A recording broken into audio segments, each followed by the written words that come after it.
So, brother, sorry I'm late, Oh man. no, trust me, it's all good, man. I know things happen. There was a time difference, but I think we're an hour behind. Is that what it is? Yeah, you on the East Coast, right? Yeah, I'm in Connecticut, the tri-state area. Okay, yeah, I'm in Oklahoma. Yeah. No, it's interesting. You're out there in Oklahoma. If you think about it, Connecticut's kind of like the Oklahoma around New York and New Jersey because you're around Yeah, Texas and Atlanta all the way down there, down south. yeah, no doubt. Yeah, that's where I'm at. Yeah, we like to. I mean, like, yeah, it's definitely South, but I think it's considered like Midwest. But yeah, Yeah, the Midwest out there, and it just, congratulations on this AM EP. I really enjoyed listening to it, and every project that you've released thus far in your career, all the way from Juneteenth, has been just been a major impact project man, that that's what's you've been up. released. Yeah, because it's important what you speak about, being the hip hop artist that you are and shedding light on issues that people face in this country, especially African Americans. How are you feeling about this new EP, AM though? What are your feelings on it and the traction Um, that it's been getting? man, it's been really good. I worked on it for a while. Like in the middle of a lot of stuff we had going on here. Like, I'm not sure if you're familiar with Julius Jones, but that was my homeboy. He was on death row, and he just got his sentence commuted in last November. With that, and then just other things. I was opening up a restaurant. Like it was just a lot Pizza going on. restaurant. Yeah, pizza joint. And so then recording, and so man, really it was, I'm glad I finally got to put it out. But um yeah, I love it a lot. It was the production, helped. It put me in the pocket. I got to, put some of my homies on it, you know what I'm saying? And I have fun with it, man. And so I'm just excited. It's kind of it's dope because it's like it's just the first part of, like, you know what I'm saying, a whole project I'm doing. So yeah, I'm excited to see, what people think of the next one that comes out in October. I saw that. I already peeped it. I is going to be coming out in October. Is this going to be a three-parter or four-parter? Because it's going to be the one word or the one words in each project is leading up to the overall phrase. Yeah, so it's gonna be four altogether. So the first one, Am, is produced by my homie Derek Miner, and then I is produced by Blue. And then Good is produced by Conductor Williams. He does like a lot of Griselda and West Side Gun stuff. And then the last one, Enough, is produced by Havoc. So, man, I got some, from just like having a EP produced by Havoc. Uh, Legendary. it's crazy to me. You know what I'm saying? And I got dope features throughout the whole thing. I got Merce on one of the EPs. I got Shay Noir. I got Boldy James. I got Mr. Fab. So I'm excited, man. It's been really cool to do. And yeah. So the full phrase is, "Am I good enough?" And and then when the last one comes out, it'll be a box set, a vinyl box set for all four. Yeah, I'm looking forward to it. It's an important message that you're sending here in your music, but I guess when we connect it till there's money made, there's so many variations that Yeah. we can really depict that line in when we look at that line because is it representing that once you make it and you have some sort of wealth in your background and you made it in the career and you're in the public eye that you're not respected by the 1% and the wealthy, you're not viewed as an equal unless you have money? Is that what that line pertains to? um, to be honest, it was I wish it did mean that, because that's hard. But it was more personal, because a lot of people will say, like, if if you my if you my homie, or we people, we connected, then like then I should be getting money like you. You know what I'm saying? And I feel like that's like a lot of pressure to put on somebody, especially if we both come from nothing. You know what I'm saying? Um, because then you should know, like, hey, we probably not getting money like that. And if we was, you know what I'm saying, you would have some too. But B, it's like why do I have to give you money in order for you to be my people? You know what I'm saying? And there's definitely ways to get money together. You know what I'm saying? But to just be. I think there's a like a bad narrative out there where like you know there's an obligation to like just be giving away your money. You know what I'm saying? And I got kids and stuff. I'm like, nah, like, but I have had homies, look out for me. So I look out for my homies, whenever I can.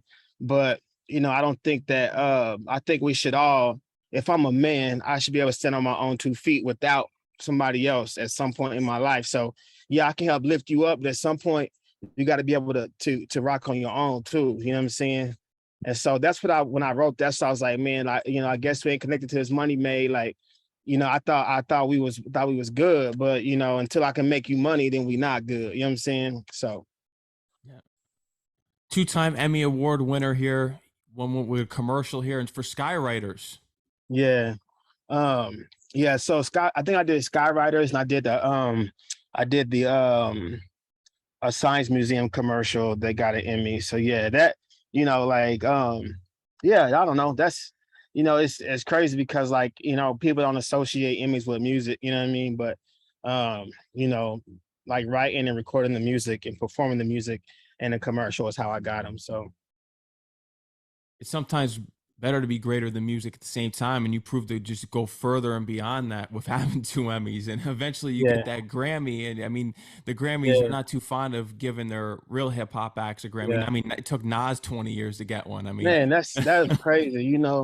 Uh, yeah, and and I look at hip hop now, and it's like, and even I think the album of the year nominees came out, or I seen something that looked like it, just like overall albums, and it's just like there's really not a space for hip hop. You know what I mean? Like they don't like, even though hip hop is the biggest genre, and every single genre uses elements of hip hop. It's like people still only take it as serious. You know what I'm saying? Don't really take it as serious as other genres. You know what I mean? So I don't know. it's definitely difficult, especially when you're emceeing this game, because there's some things that are going on behind the scenes here for radio play that we all know this when we're in this field, Yeah. that real hip hop artists don't get the attention and airplay that they're deserved. And that's the root of hip hop. Everyone plays trap and all this other stuff on the radio. It started from all the way from lyricism. Yeah. And if I mean, like, if you think about it, like let's say like 1997, 98, you know, um, you had even the style of hip hop that was like considered like, pop or mainstream, just mainstream rap or whatever. Even those rappers had elements of lyricism in it, right? And that was the song, that was the music that played on the radio. You know what I'm saying? Like you would turn on the radio, you would hear the all of them. You know what I'm saying? Not just the same 11 songs by the same 7 or 8 people all the time. You know, all the rappers sound different. Like if you go like, let's just say, DMX and Pun. That was the yeah, 98 era. yeah, not DMX, Pun, Jay-Z, Nas, the biggest names in rap, none of them sound the same. You know what I'm No. saying? But you look at it now and it's like, if you don't, sound like that, then you're not, you know what I'm saying?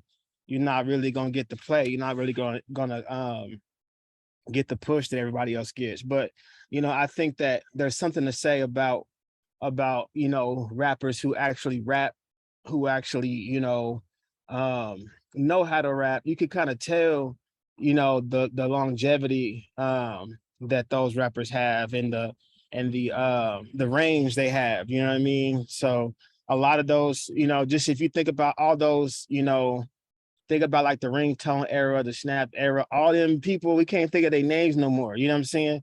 I think there's a lot of that, that still happens today that, it won't be around.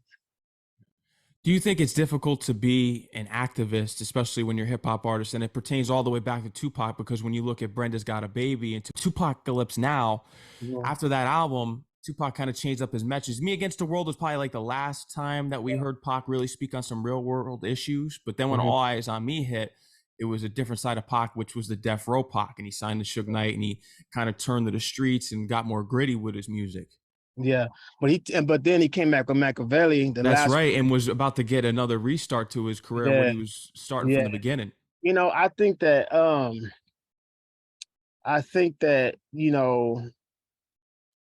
yes, sometimes because it can get in the way of your music, like for instance, whenever this Julius Jones stuff was going on, I was at the state capitol every day. I was sleeping overnight in front of the governor's mansion. You know what I'm saying? Like, every day was organizing, every day was protesting, every day was rallying. You know what I'm saying? There really wasn't much room for music. Um, so um, so in that instance, yes. But I think that there's still an importance to it, to doing both, because you still have a platform and a message to speak. And then you have, these rappers. I see it here where I'm from all the time, where it's like you never see them at a protest, you never see them organizing, you never see them, in the community doing anything like that. But but then when you do see them, it's just in a music video. You know what I'm saying? It's like how you can put together a march for your music video, but you can't show up to a real one. You know what I'm saying? So I think because of that, it's very important that those who are really, organizing, who are really, out here, uh are able to do both, because you can't, like, that voice is so vital and so important, especially when we're dealing with some of the things that we're dealing with. You know what I mean? Our state is executing a man tomorrow. You know what I'm saying? So it's wild. So, but yeah, I mean, and I think some of it's just, man, it's just like like you didn't gotta do a rap. It's just like, even if I wasn't rapping, this stuff is important. You know what I mean? This was something that was grained in you early on because you always felt as though you had to serve. If you care about the community, you better go out there, and whether it's a food donation, a clothing Everything. drive, you were always out there. Everything, man, everything. I wasn't somebody who even grew up with a lot of stuff. Like, we were poor, homeless at times, but I remember what it was like to stand in line for free food. I remember what it was like, you know what I'm saying, for my mom to be scrubbing floors and stuff like that. I remember all that stuff. I remember what it was like for mom to have to pawn her jewelry so that we could have our lights on. You know what I'm saying?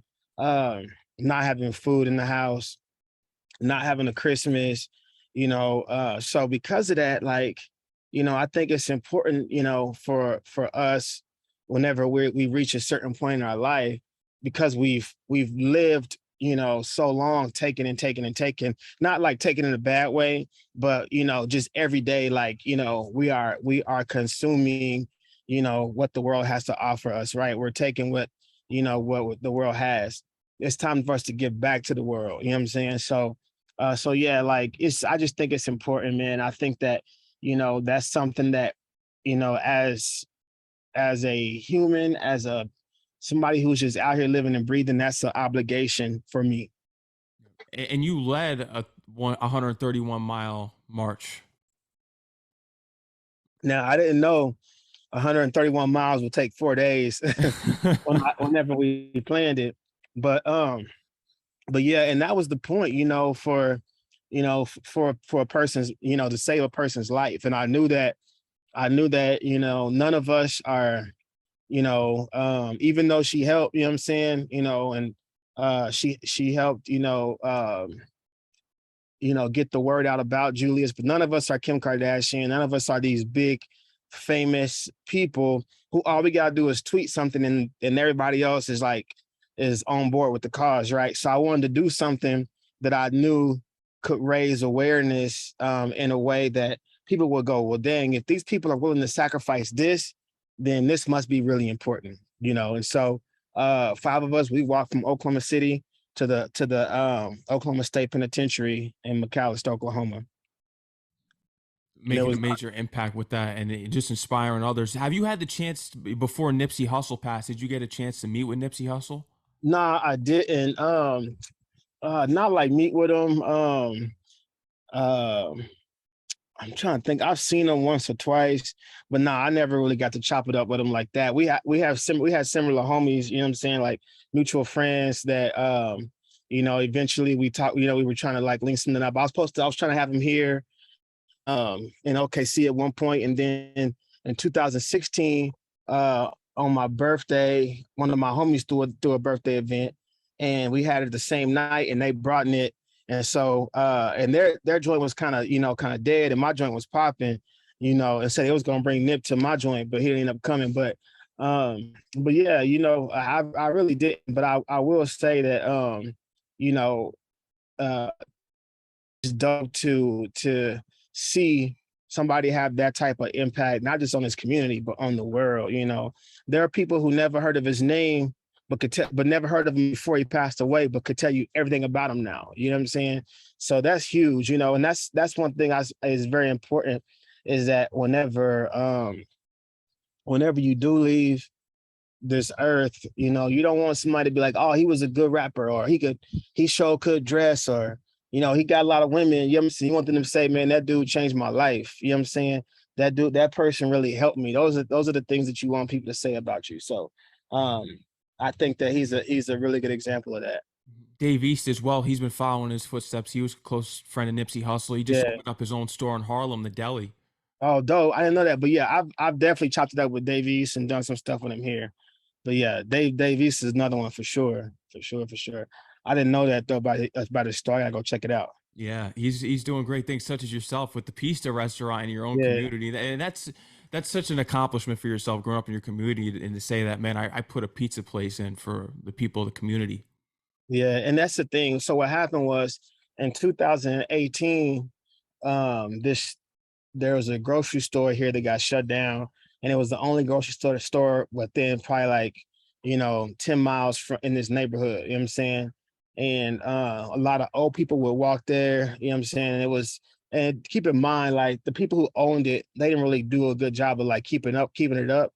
But people always call our community like a food desert, but really, it's a food apartheid with me, which means that this is something that was created by men. You know what I'm saying? Like this, like not having resources and food and things like that. God didn't create that. A food desert is a God creation.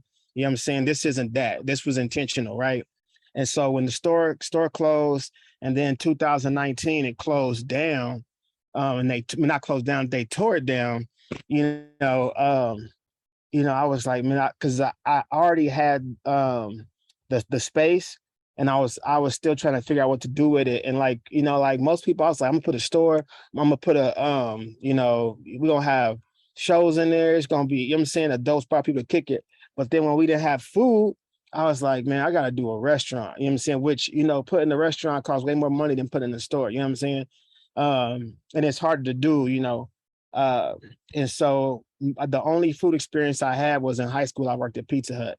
You know what I'm saying? So that's what we went with, was a pizza restaurant. And when you walk in, it looks like the community, you know what I'm saying? Like one of my homegirls I grew up with is the GM. My sister's one of the managers, you know what I'm saying? We hired kids from the neighborhood, you know what I mean? Like all the little homies work there, you know. And when people come in, they ain't got nothing, we hook them up and take care of them. On Saturday, we're doing a backpack and school supply giveaway. We partner with the schools in the neighborhood, and raise money for them for the band uniforms and stuff like that. So, always just figuring out, and even all the homies who got football teams and all that, we help raise money for all that. You know what I'm saying? So it's just about figuring out ways to contribute, to the community. You know what I mean? And it's been great, man. It's been dope to see like the community take ownership. You know what I mean? Mhm. From being an activist, we look at iconic photos when we look back at history, especially Black history. Malcolm X, when he's peeping out the blinds and he's holding the rifle. Did that photo hit differently once you really started to take on the activism and you're doing work for the communities? And we know that there's criticisms that come in through, especially social media with the DMs. Did that photo hit differently and have a different meaning to you once you saw it and you became an activist of your own Yeah. right? Growing up, we had that picture in our house, you know what I'm saying? But, yeah, it definitely hit different, and just like, for instance, especially after the 2020 stuff with George Floyd, and we really got busy out here, you know what I'm saying? Like, protesting and, opposing the police. And then we had after George Floyd, I think we had 3 or 4 different, police murders, you know what I'm saying? They shot this homeless man. He wasn't even homeless, but he just wanted people to be on the street a lot, you know what I'm saying, selling stuff. But they shot him in the back. They shot this 15-year-old kid like 17 times, you know, and then just, being somebody who speaks out. I say that to say, we've had encounters where, we had people lining up in front of our protests with ARs, you know what I'm saying? Whenever we walked to McAllister, we were followed, you know what I'm saying? Like, I never, like, in my early, when I was like young, like 19, 20, you know, um, I kind of tamper with carrying a gun, you know what I'm saying? Just cause, of different situations, but then I was like, man, I don't want to have that energy around me, you know what I'm saying? And so I never carried a gun, but now, I have to, you know what I'm saying? Just because, like, there's so that I've received so many death threats, like, people I could just, I've had issues. I've gotten into it at different meetings, like county meetings, in the courthouse and things like that. And, people want to, you know what I'm saying, people saying what they would do if they see me, you know what I'm saying? And so because of that, and, I ride around with my kids, you know what I mean? Like because of that, I definitely, have started, because you just don't, we don't, and here it's open carry. So, and I'm Black. So if I get shot by one of these people, all they gotta do is say they fear for their life. You know what I'm saying? Exactly. Especially, I've read the work that you've done with in working with the police. What do you think is the common ground that we can meet with the police out here, especially just to meet common grounds and easing the tension, especially in the communities? Because when you look at it, do you think it comes from an education factor and how these police are raised? Do we need to have some sort of test before the police make the academy? Because there's these theories that go around when you hear the stories that the KKK has infiltrated the police. What are Oh your yeah. thoughts on that, on So everything? I think so. I don't have, it's the police is, militarized, right? And anytime, the police show up, they always escalate the problem instead of de-escalating. They're supposed to be de-escalating, De-escalating. Yeah. but they actually escalate. It's rare that you see the police have an encounter where they actually de-escalate a situation, right? So I think because of that, like, for instance, I live in a Black neighborhood, you know what I'm saying?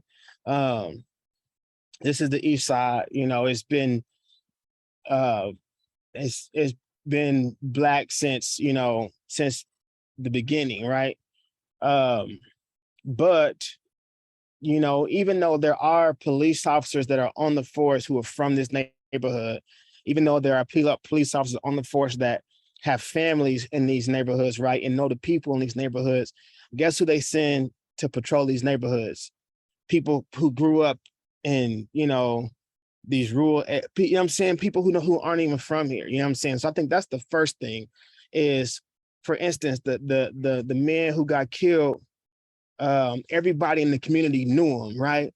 Even, so just think, if that police officer who shot him was from the community, he'd have been like, oh no, that's just Benny, like, he's harmless, you know what I'm saying? And would have been able to deal with the situation better. But he wasn't from the community, so he don't know Benny, you know what I mean? And so I think that there is some there's definitely some of those things that need to change. Like one night, something happened in my street, up the street, the little convenience store, something happened. And so the police will come driving down the street, right?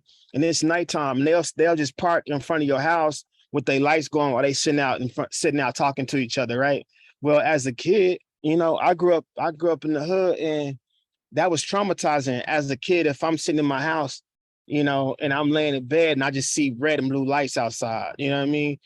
But because they aren't from this community, they don't care about the kids in the community. They can sit out in front of the house and but if they in their neighborhood, you know what they're gonna do? They're gonna be like, oh, this is Amy's house right here. I'm sure her kids are in bed. Let me go ahead and turn my lights off and let's go up the street and talk. You know what I'm saying? Because they're from that community and they care. You know what I mean?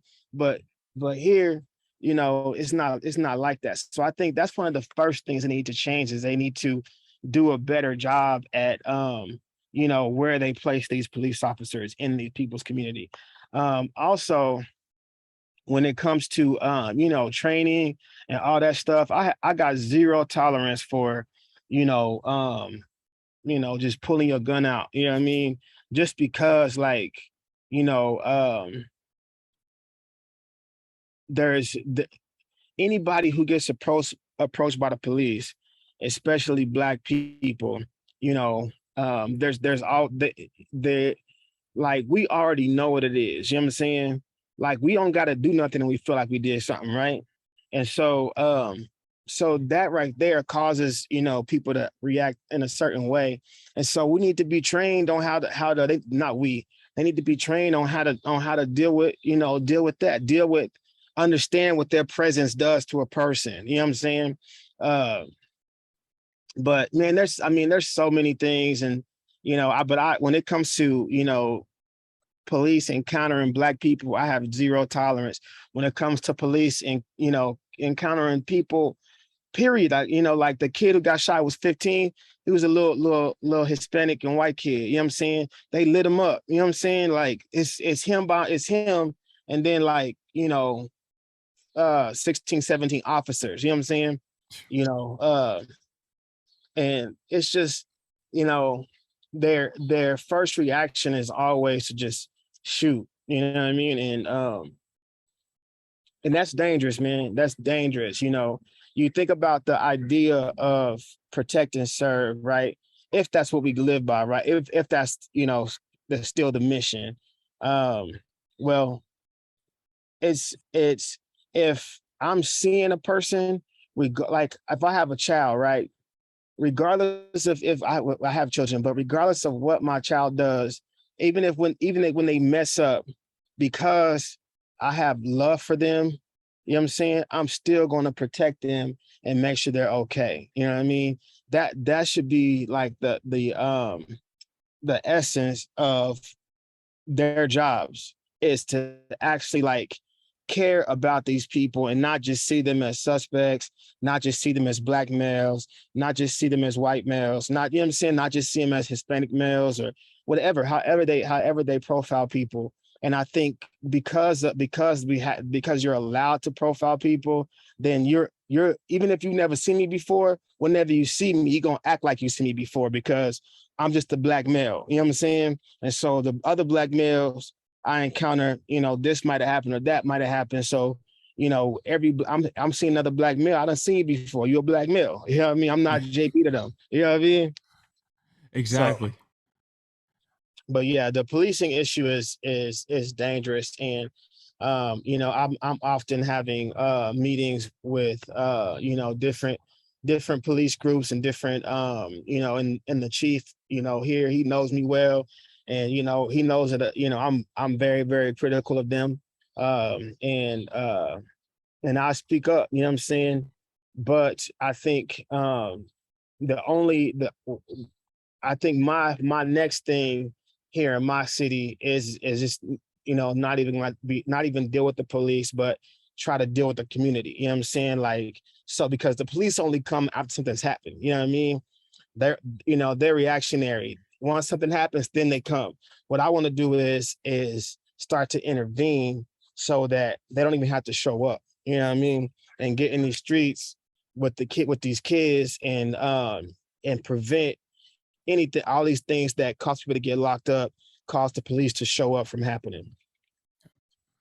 I wanted to bring up an important point to this because we look at certain people that are out there like Herschel Walker, Candace Yeah. Owens. What are your thoughts on the people that are black and are on the other side that are just not for the values of the people of this country? And does it go back to the fact in which we can relate it to your line and connect them with making money? Does it Yeah, all depend if they make money, they feel as though they're accepted? there's a man here in Oklahoma. His name is T.W. Shannon. I think he just ran for Senate. He lost. He's a black dude. And he says all the things that, say the Candace Owens, all these people who are black say, um, you know, that go against that harm their own people, right? Uh, but I think I think even more than, placing a dollar or placing a value on, what they get out of being like that, I think it's more so um the the acceptance, you know what I'm saying, of the white majority. You know what I mean? That's more valuable than anything.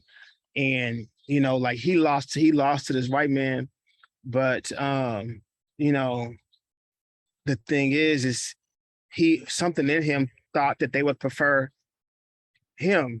You know what I'm saying? Who was this sitting in front of my house?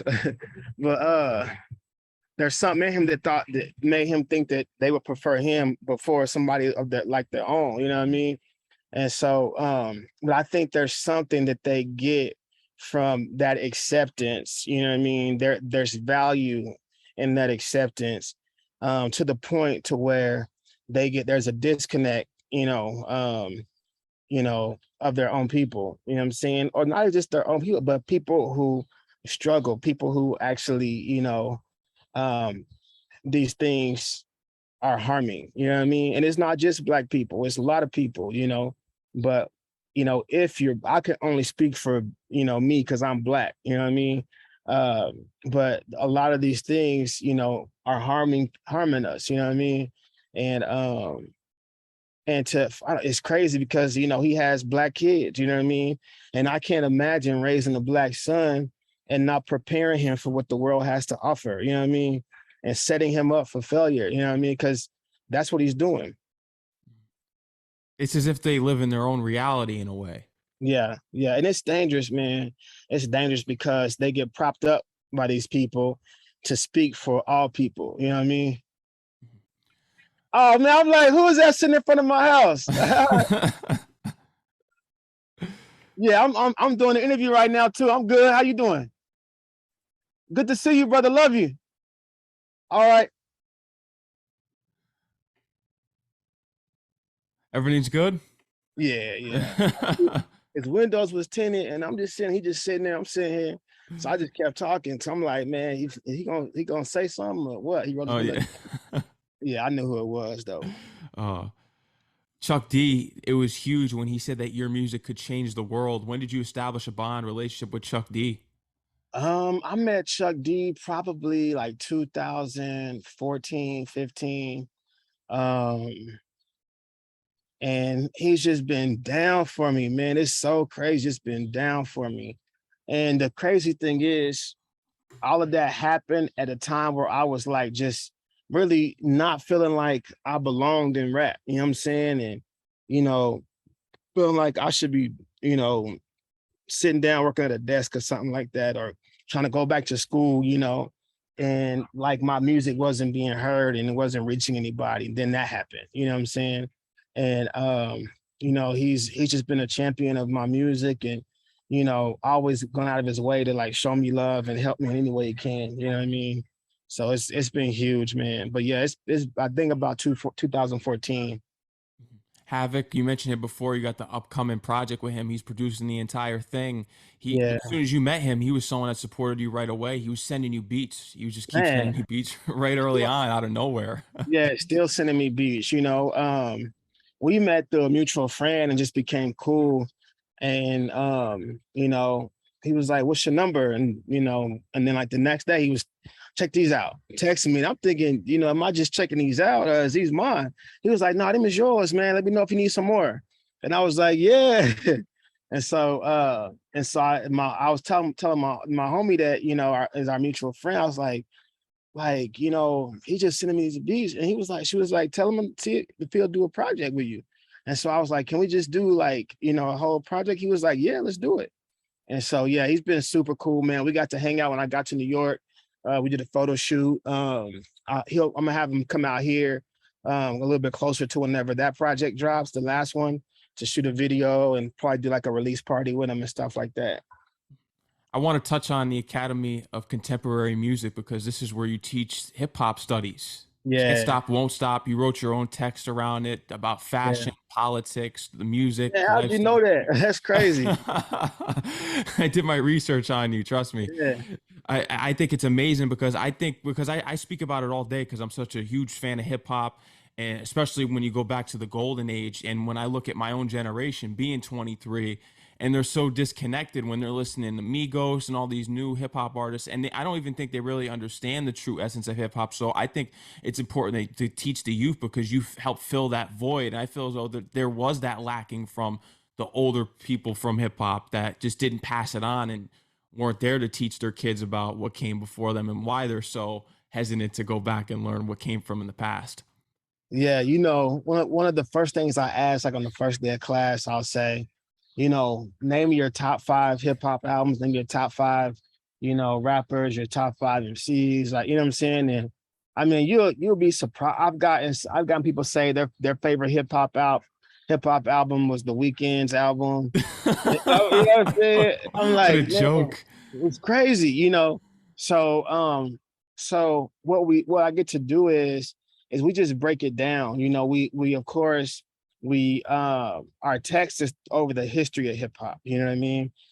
But throughout the class, because um we have a almost 3 hour class, what we'll do is we'll do the text.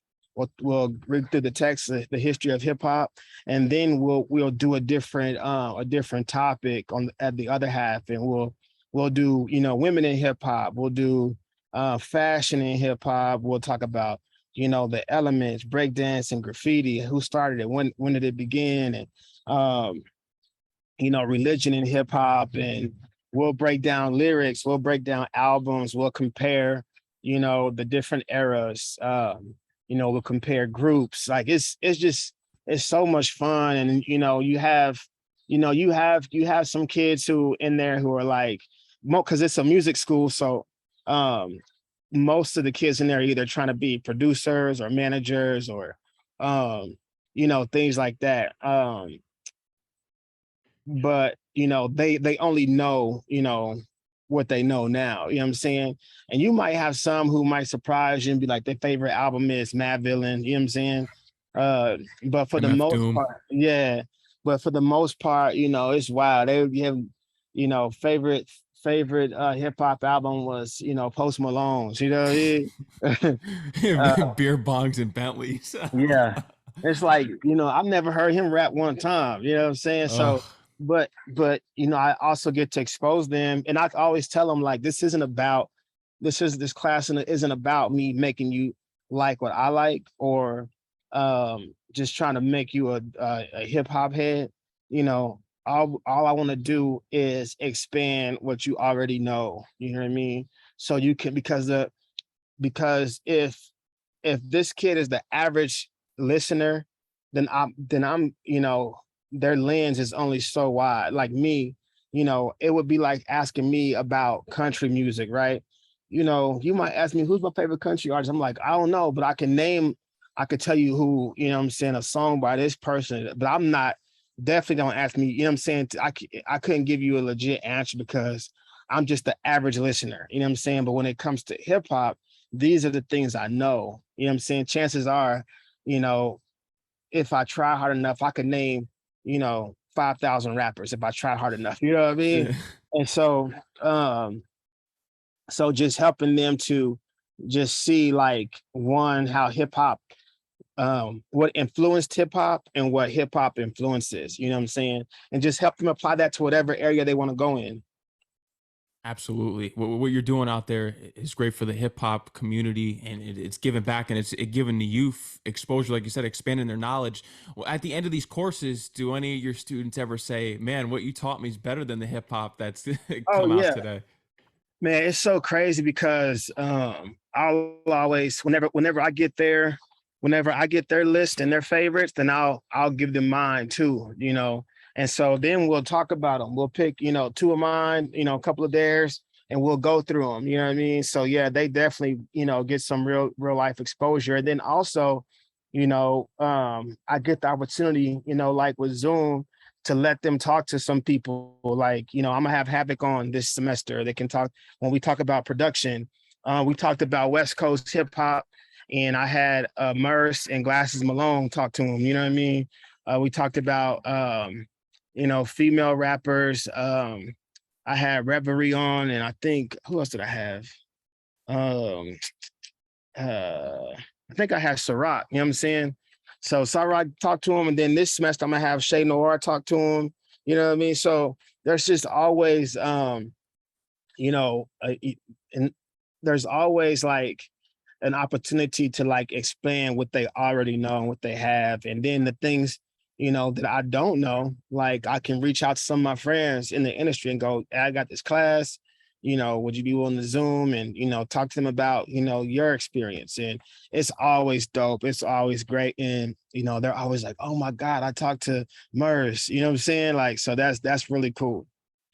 Are there ever times when you look at the industry and how hip hop has changed over time that, because I have a theory on it, I think some of these elitist white people have made the industry and have gotten control of these record labels where they want the hip hop music dumbed down, which is why we don't get groups like Dead Prez anymore and albums like Fear of a Black Planet, Capital Punishment by Pun, because these were real life issues that these artists were talking about and speaking out against the government. Do you ever think that there's some Oh control yeah. going on behind the scenes? I mean, we saw them attempt it with this AI rapper that they just had last week. Did you see that? No, I didn't. Yeah. So some dude, some white kid, he created like a artificial intelligence rapper, Hmm. and his name is FN FKN or FN Mecca or Smeka or some weird name. Just look up artificial intelligence rapper. But Capitol Records signed him, and he had he's a white character, green hair, but he's like rapping, kind of sounded like 6ix9ine a little bit Oh God. like 6ix9ine mixed with what's the kid from Gucci Gang, what's his name? Oh, Lil Pump. Yeah, kind of like a little pump style, but saying nigga and all this wild stuff. But it's a white artificial intelligence rapper, and he was created by a white guy. And Capitol Records has signed him. You know what I'm saying? This is the future of hip hop music. And it's like that right there is what you said. You know what I'm saying? Like that's the ultimate control, because instead of having a real person talk about their experiences, they could just say, okay, you know what? Let's just create our own, and then we can have them say what we want to say. You know what I mean? So, but yeah, but apparently there was so much backlash, they just dropped them like a day ago. And rightfully so. There should have been Man, backlash. that was wild. Like just the thought of that is crazy. I'm curious to know your thoughts because my perception may be a little different, but Eminem's been getting a lot of hate over the years, especially now with the game's recent diss of the Black Slim Shady. How come you think that there are rappers critical of Eminem? And we know because he's a white rapper, and white people are always going to be a guest in hip hop. That's 100%. Yeah. But why? What are your thoughts on Eminem, who's always given back to hip hop, has kind of been receiving criticism in the past years and not taken seriously, and people just want to go at him? Yeah, I mean, just because I think he's like he's at that spot where, you know, it's hard to reach, you know what I'm saying? like sales, you know what I mean? Like the biggest consumer of rap music is white people already, right?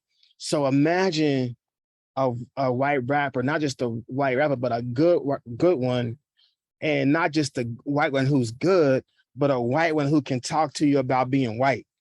You know what I'm saying? Like, oh my God, like that's, you know what I'm saying? So I think there's that. And then I also think that, you know, he still he kind of still lives in the shadow of who he was, you know what I mean? You know, and I mean, obviously he don't rap the same no more, you know what I mean? But I think that he's still like, because people feel like at any time he could still be Eminem if he want to, you know what I'm saying? Yeah. Um, I think there's that too.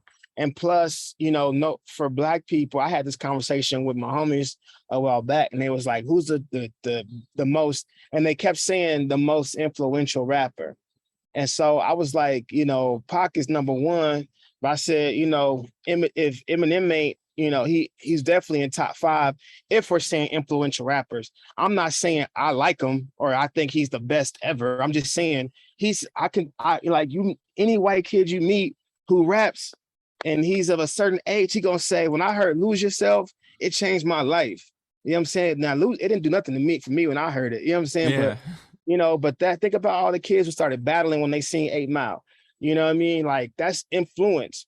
But their argument was like, you know, as black people, they don't relate to it. So he's not even in the conversation. You know what I'm saying? Like rap, when you think about a rap conversation, it gotta be somebody black. You know, we're not listening to Eminem in the club. We're not listening to Eminem in the places where hip hop is, you know, prevalent. You know what I mean? The places where hip hop is being lived out, you know.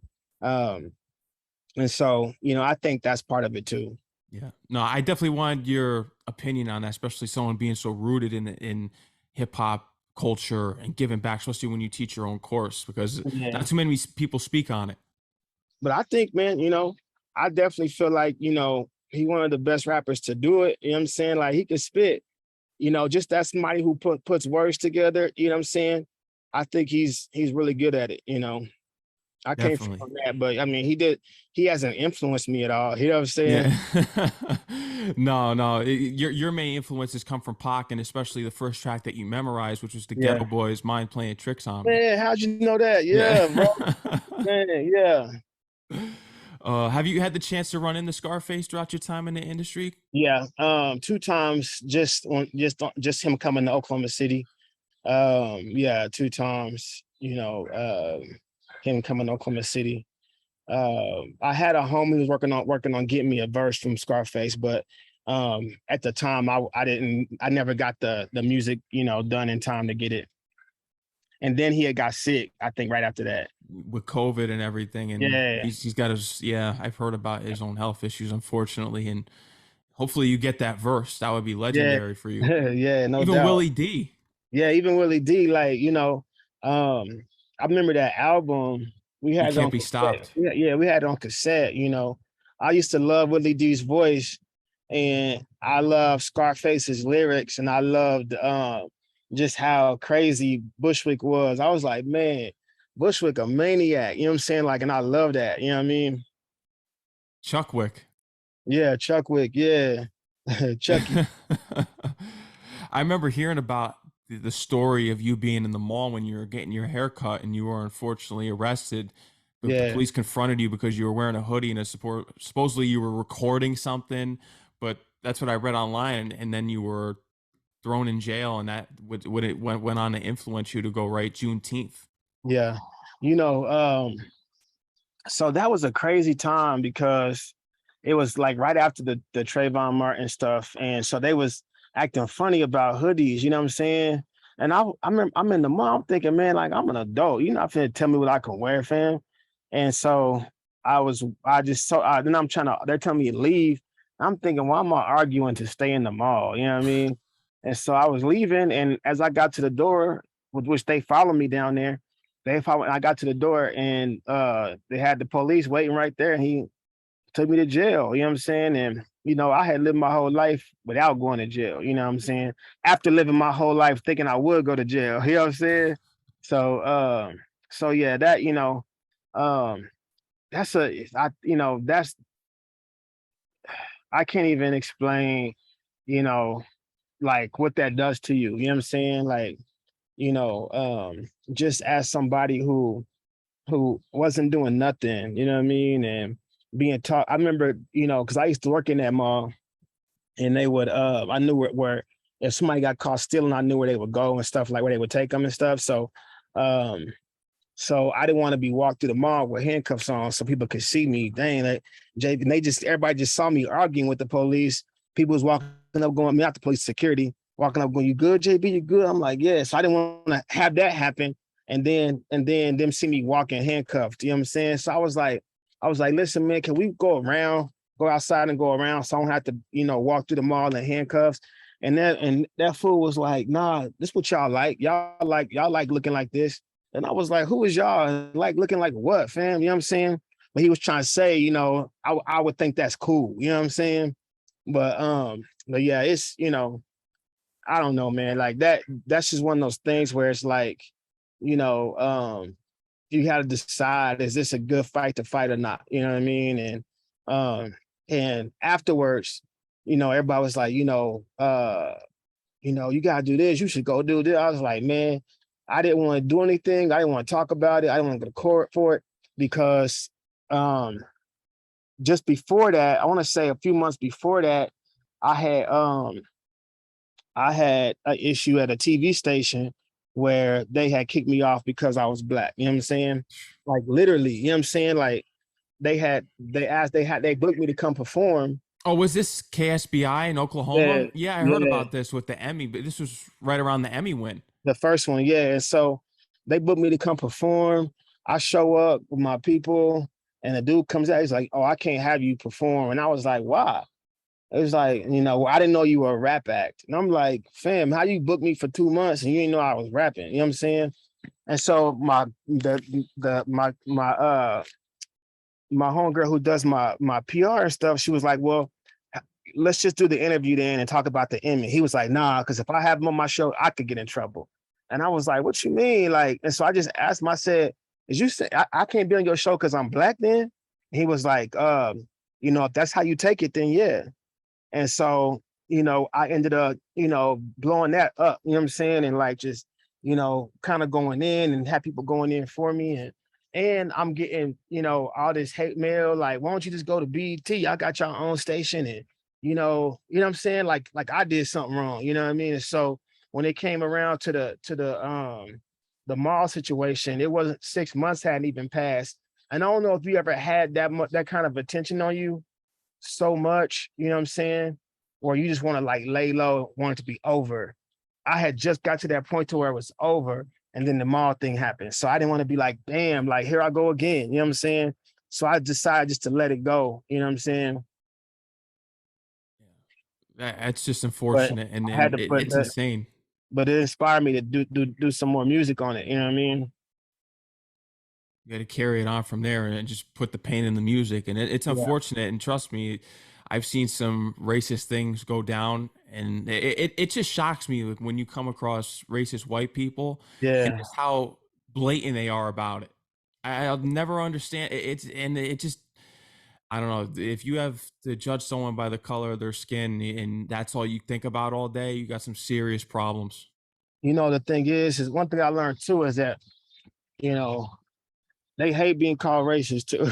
Yeah. I They- think it's because how they're raised. I think that, and then I did. It's just unbelievable. I just I, I it drives think me it, crazy. people, and that we're so the definition and idea of what racism really is so um it's so diluted now. You know what I'm saying? That people don't really understand it. Like you'll tell somebody that's race, you racist, fam, and they'll think, "No, I never owned a slave. How can I be racist?" You know what I'm saying? They think like it's impossible. The only thing that makes you racist is if you own a slave, and that's only because we've been taught the wrong thing about racism. You know what I'm saying? You know, but but like I had an issue with this white rapper. His name was Adam Calhoun, Mhm. and we got into it. And all his people came at me, and you know they was calling me the N word, and so whenever I'm addressing them calling me an N word, guess what they said I was? Racist, because I didn't want to be called the N word. I'm racist. You know what I'm saying? Like it's so backwards, bro. I can't even understand it. You have a ton of MAGA rappers taking over. When you look at the iTunes charts, because I'm Oh, they always be up number one. there's number, like, where are they coming from? And I can't believe Number they're one. selling that He, much. and he's one of the top ones. He always number one when he come out. But yeah, he came to Oklahoma City for a show, and somebody had sent it to me like, yo, this dude's coming. I don't think he should be here. And so it was started like kind of buzzing on the local social media. And so the news called me for an interview. I do an interview saying, yeah, like I'm not cool with that. You know what I'm saying? And then the venue gets scared and shuts it down and cancels his show, right? So then he saw me on the news saying I didn't like it, thinking I'm the one who got the show canceled and shut down. So he just came at me, tagged me on Instagram, on Facebook, on Snapchat. I woke up the next day like my social media was lit up, like people going in on me. Man, no, there's some real things going out here, especially in in the hip hop industry, where we have some of these MAGA rappers out here. But Yeah, it's crazy. But I wanted to get into in 2011 the lockout season, because KD invited you out to an all-star charity game to perform at the halftime show. yeah. Yeah, that was whenever they first came too. And I will say this about KD and Russ, and even back when we had Harden too, man, they was really in the community like that. You know what I'm saying? They had their pulse on what was cool and what was popping, you know what I mean? And so you know, I was one of the rappers who was just, you know, popping at the time, you know, and here. And, you know, he was like, yeah, come perform at the halftime show. And then Russell Westbrook, he started doing these comedy shows and would have me host, have me perform and all that at the comedy shows too. So yeah, they showed mad love. Mhm. Out of all the sports, why do you think basketball is the most forward progress going as far as sports in the major leagues and professionally? Because when you look at football, it's a mess. They're trying. I think I they're think, trying to some extent, but Kaepernick ruined the NFL with that. When yeah, they got rid of him, that ruined the NFL's image yeah. forever. I think, you know, if you look at the cities where football is the biggest and the most popular, you know what I'm saying?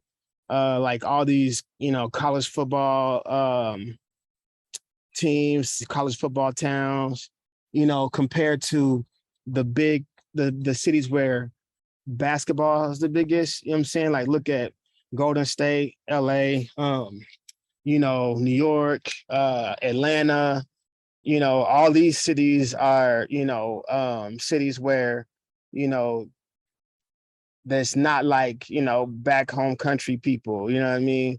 But even here, like the Thunder still compete with college football, you know what I'm saying? Which is wild, right? Yeah, You know what I'm saying? yeah.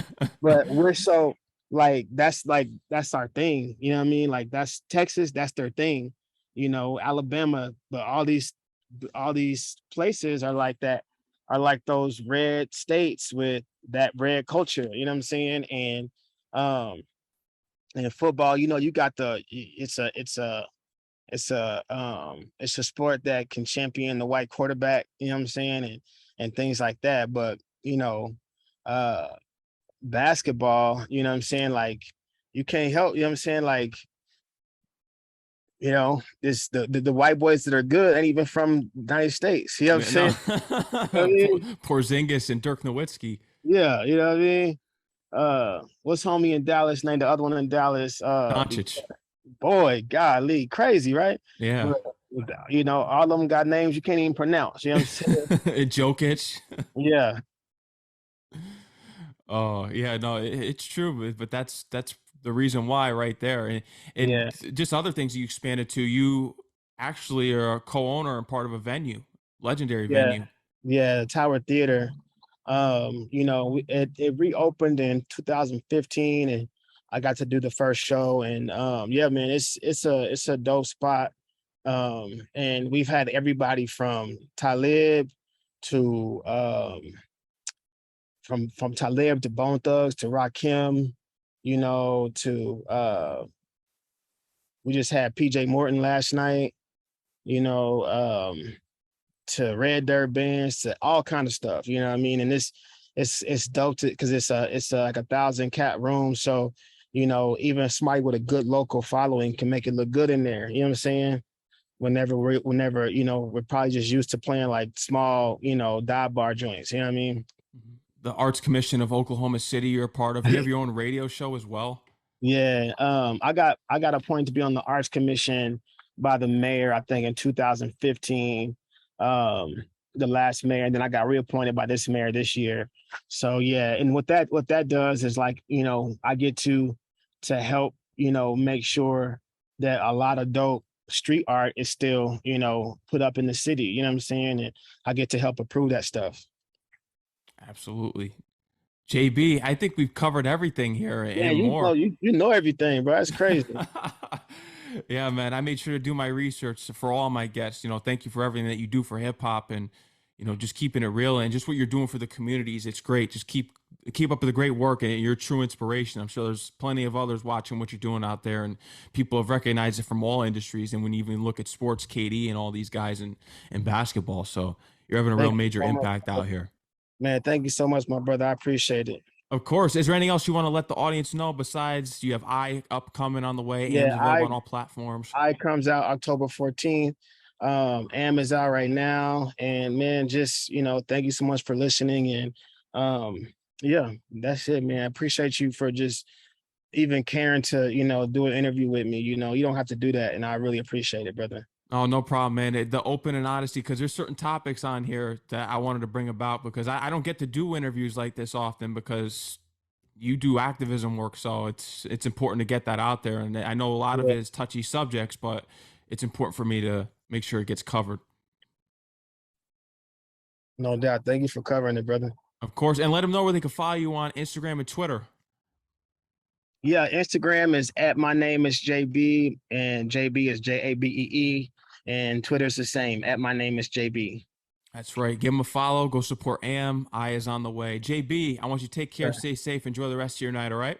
You too, my brother. Okay. Peace. Peace.